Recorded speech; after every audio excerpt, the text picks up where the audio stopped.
Beach puoch gi pa karani jo boda ochano yiero makare kendo gin gi thuolo mar joma ok oyiere gi yiero mar mondo mi gichiw pachgi. Ageno ni ibiro winj ywak gi mondo yiero no orum e yo makare. Kamano nyaka Ramogi wadhi nyime kod weche manyien kama wuoth mar Jipange na Viusasa odonjo odiochieng' mar adek e kaonti ma Meru kama ne gichake limbe e chiro ma Gakoromone. Jolendo mag Muga kod Inoro FM nomoro jolendo kanyakla kod jower kod jomi ji nyiero mawuok e gwenge ma Meru. Johera mag nyakalondo go kod jodak bende oyudo mich mopogore opogore kanyakla kod medore points mag Viusasa.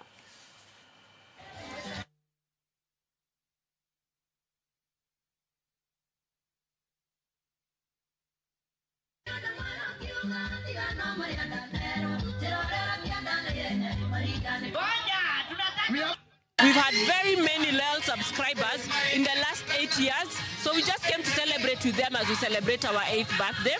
And over the weekend from Sunday and Monday, we will be in Embu. And the most important thing to note is that people have had our call and they've continued to subscribe. And our winner for today, our daily winner, who is Nefat Moshiri, is from Embu, and we will go to award him on Sunday when we go with the caravan to Embu.